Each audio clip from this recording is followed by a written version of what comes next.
Dear student, मैंने अब तक आपको हिस्ट्री के 3 चैप्टर करा दिए हैं। चौथा चैप्टर आपको मैं कराने जा रही हूँ जिसका नाम है विचारक, विश्वास और इमारतें। और इसमें सांस्कृतिक विकास जो हमारा इसमें हुआ था वो हुआ था 600 ईसा पूर्व से 600 ईस्वी के मध्य में। इस समय के मध्य का इतिहास जो है उसमें सबसे मुख्य इतिहासकार रहे बौद्ध, जैन, ब्राह्मण ग्रंथ, और जो नए नए भवनों का निर्माण हुआ, मंदिर, स्तूप बने, टीला जिसे कहा जाता है स्तूप को, अभिलेखों से अनेक महत्वपूर्ण जानकारियां हमें प्राप्त होती हैं। और इस अध्याय में मुख्य रूप से हम सांची के स्तूप जो कि भोपाल में स्थित है उसका वर्णन करने जा रहे हैं। और इस स्तूप की सुरक्षा संरक्षण में यानी कि सुरक्षा में भोपाल की जो बेगमें थी, शाहजहां एवं सुल्तान जहां, दोनों का ही सबसे महत्वपूर्ण योगदान रहा है। इस केंद्र की खोज जो है वो मुख्य रूप से बौद्ध धर्म के बारे में हमें जानकारी देती है। यानी कि सांची के स्तूप का जो टीला जिसे कहा जाता है स्तूप को, उसमें बौद्ध धर्म के अवशेष को दफनाया गया जो कि सबसे पूजनीय स्थान माना गया। लोग वहां की परिक्रमा करते हैं और उसकी सुंदरता को देखने के लिए देश विदेशों से आते हैं। तथा इस धर्म के बारे में भी सोच लोगों की क्या है, इसमें महत्वपूर्ण बदलाव आया। आगे ऋग्वैदिक कार्यों का धार्मिक जीवन किस प्रकार का था उस समय, और इसका विस्तार पूर्वक जानकारी भी हमें इस अध्याय से प्राप्त होगी। इसके अध्ययन से हमें ज्ञान प्राप्त हुआ कि आर्यों का धार्मिक जीवन बहुत ही सरल और पवित्र जीवन वो व्यतीत करते थे। मुख्य रूप से वो प्रकृति की विभिन्न शक्तियों को देवता मानकर पूजते। देवताओं की कुल संख्या उस समय थी 33, अंडरलाइन कर लेना। और देवियों की संख्या जो थी उस समय वो कम मानी जाती थी तथा देवताओं की तुलना में उनका महत्व भी कम था देवियों का। आर्य चाहे अनेक देवी देवताओं की उपासना करते परंतु उनके लिए परमात्मा का एक ही रूप माना जाता था। वे अपने देवी देवताओं को खुश करने के लिए और मन वांछित फल प्राप्त करने के लिए अनेक प्रकार के यज्ञ करते, बलि देते, दान तक भी देते थे। और उस समय मंदिर, अनेक मूर्तियां बनाने की जो प्रथा थी प्रचलित नहीं थी, जो आज है, लेकिन उस समय ये प्रथा प्रचलित नहीं थी। आर्य मृत्यु के बाद भी जीवन में विश्वास रखते थे। इनका मानना था कि मरने के बाद भी लोगों का जीवन रहता है। अंडरलाइन कर लेना इसको। इसके बाद देखिए 6ठी शताब्दी ईसा पूर्व में विश्व इतिहास में एक नया परिवर्तन आया था जिसे धार्मिक क्रांति या धार्मिक परिवर्तन का समय भी कहा जाता है। इस काल में विश्व में अनेक महत्वपूर्ण चिंतक का जन्म हुआ जिनमें ईरान में जुरस्थित, सुकरात जो यूनान के थे, और प्लेटो, अरस्तु, और भारत के सबसे महत्वपूर्ण रहे हैं महावीर महात्मा बुद्ध का नाम सबसे ज्यादा उल्लेखनीय रहा है। इन चिंतकों ने या दूरदार्शनिकों ने जीवन के रहस्य, जीवन जीने की कला मानव को दिखाई भी है। और इस काल के हिंदू समाज में धर्म में बहुत ही जो अंधविश्वास, कर्म कांड प्रचलित थे उनको लोगों को बाह्य आडंबर से दूर रहने के लिए भी प्रयत्न किए। लोग इन रीति रिवाजों से, पुराने रीति रिवाजों से बहुत तंग आ गए थे। ऐसे समय में भारत में अनेक नए धर्मों का जन्म हुआ। बौद्ध ग्रंथों में हमें 24 संप्रदाय, 24 धर्मों का वर्णन मिलता है। और ये धार्मिक नेता जो थे, अलग अलग धर्मों के नेता, एक स्थान से दूसरे स्थान पर घूमते रहते और अपनी धर्म के बारे में बातचीत करके या चर्चाएं करते रहते थे। और इन चर्चाओं का जो आयोजन था, कहाँ समीक्षण किया जाता, कुटागारशालाएं, जिसका अभिप्राय क्या होता है, एक नुकीली छत वाली झोपड़ी जहाँ पर ये सारे लोग साधु संत इकट्ठा होते और वहां पर अपनी धार्मिक चर्चाओं को करते थे। अंडरलाइन कर लेना, ठहरा करते थे। इस प्रकार इसके धर्मों के सदस्यों की संख्या भी धीरे धीरे बढ़ने लगी।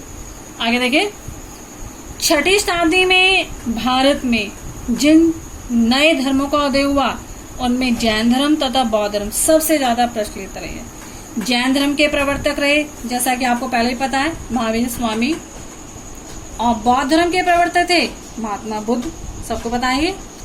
जैन धर्म भारत तक ही सीमित रहा है, जबकि जो बौद्ध धर्म था वो अशोक और कनिष्क के प्रयासों से भारत के अलावा अनेक देश विदेशों में भी फैला।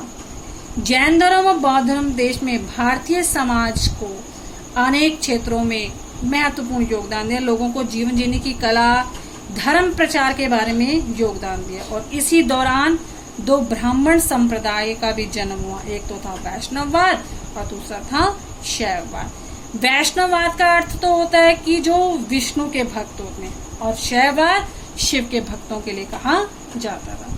अब आते हैं मुख्य टॉपिक पे, सांची का स्तूप। सांची की गणना जो है बौद्ध धर्मावलंबी होता है, धर्म को मानने वाले के लिए एक विख्यात केंद्र के रूप रही है। यानी कि जो भी लोग बौद्ध धर्म को मानते थे उनका सबसे सुंदर और आकर्षित केंद्र रहा है सांची का स्तूप। लोग यहाँ पर दूर दूर से इसके दर्शन करने, इसकी परिक्रमा करने के लिए, पवित्र स्थान जिसे कहा जाता है, आते थे। इसकी कला और शिल्प कला, मूर्ति कलाएं जो बनी हुई हैं, जिसको चित्रकारी जो भी की गई है, देखकर आज भी व्यक्ति हैरान रह जाते हैं। कहा जाता है कि यह भोपाल से 20 मील उत्तर पूर्व की तरफ एक पहाड़ी की तलहटी में स्थित है।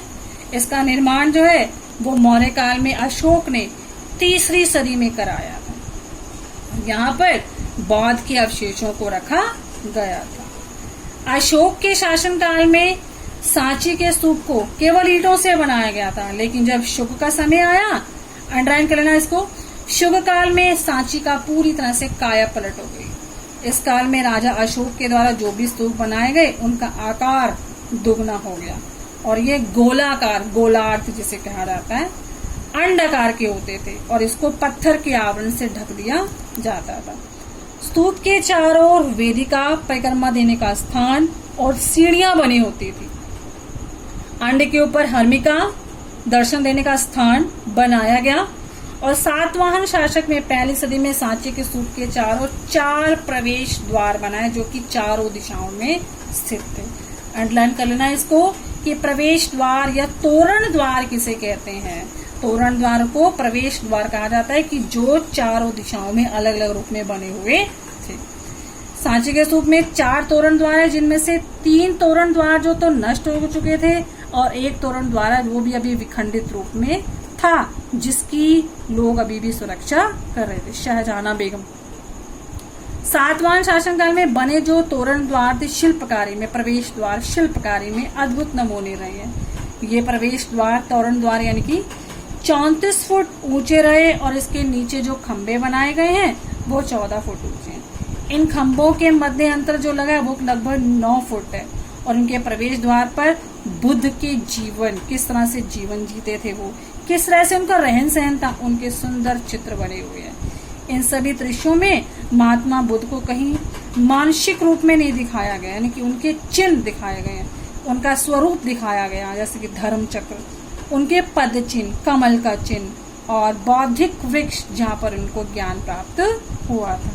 ये सारे चित्र जो हैं मुख्य तोरण द्वार पर दिखाए गए। इसके अर्थात सिंह, हाथी, मुनि, जनसाधारण के चित्र भी अनेक प्रकार से इन तोरण द्वारों पर दिखाए गए।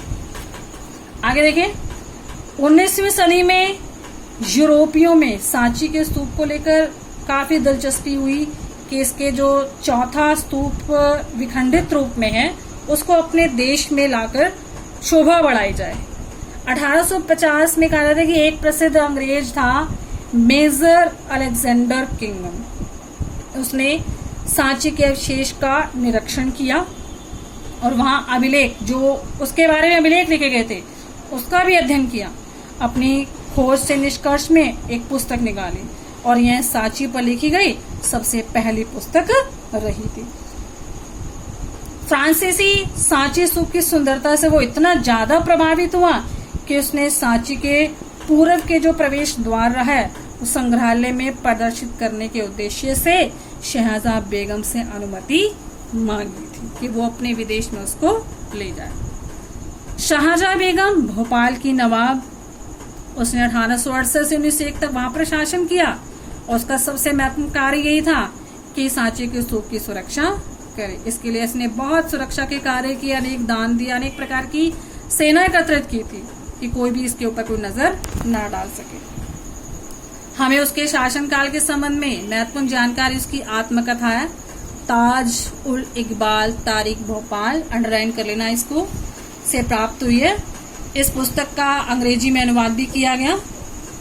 शहजाद बेगम सांची के बहुमूल्य धरोहर को खोना नहीं चाहती थी, इसलिए उसने अंग्रेजों और फ्रांसीसियों को दोनों को ही खुश करने के लिए प्लास्टर प्रतिकृतियां देकर उसको संतुष्ट कर दिया, ताकि उसकी जो मूल कृति है वो अपने स्थान पर ही बनी रहे। इस तरह से उसने अब तक अपने जीवन के, जब तक अपने जीवन काल में नवाब रही वो, तब तक उसकी सुरक्षा की। भोपाल की बेगमों शाहजहां बेगम और उसके उत्तराधिकारी रही शहजाना बेगम। सांची स्तूप के संरक्षण में सबसे महत्वपूर्ण योगदान दिया उन्होंने सांची के स्तूप की देखभाल के लिए आवश्यक धन भी खर्च किया, अनुदान दिया। सुल्तान जहां बेगम ने वहां पर एक संग्रहालय और एक अतिथिशाला बनाई। जो भी उसको देखने आता, उसकी शोभा का दर्शन करने के लिए आता, उनके लिए गेस्ट हाउस कहा जाए, अतिथिशाला का निर्माण कराया। यहाँ जॉन मार्शल ने लगभग 3 वर्षों तक खोज की, अनुसंधान उसके ऊपर। इस अनुसंधान का सारा खर्च जो है, देखभाल का सारा खर्च सुल्तान जहां बेगम ने दिया था। अंडरलाइन कर लो इसको। प्रश्न ये उठता है कि इसकी सुरक्षा क्यों की गई थी। सांची को सुरक्षित रखने के अनेक कारण थे। पहला कारण क्या था कि शाहजहां बेगम और सुल्तान जहां बेगम जो है, उनका विवेकपूर्ण निर्णय लेना, बुद्धिपूर्वक। अगर अंग्रेजों को वो ऐसा दे देती तो उनकी भारत की ही प्रीति जो है वो विदेशों में पहुंच जाती। इसलिए उन्होंने विवेकपूर्ण रीति से क्या निर्णय लिया कि उसकी प्लास्टर प्रति कॉपियां अंग्रेजों को देकर उन्हें खुश किया। यह स्तूप किसी रेल ठेकेदार अथवा निर्माता की नजरों से ओझल रहा, और यह उन लोगों से भी बचा रहा जो ऐसी प्राचीन वस्तुओं को अपने देशों के संग्रहालय में ले जाना चाहते थे। सांची के स्तूप में निसंदेह हमारे दृष्टिकोण में बौद्ध धर्म में सबसे ज्यादा महत्वपूर्ण परिवर्तन हुआ है। हाँ जी, ठीक है बेटा, आज के लिए इतना ही बहुत है। आगे नेक्स्ट वीडियो में इसको डालूंगी, टॉपिक अगला आगे, तो इसको ध्यान से समझना बेटा सभी बच्चे। अगर किसी को कोई भी प्रॉब्लम हो तो मुझे आप दोबारा मैसेज कर सकते हैं।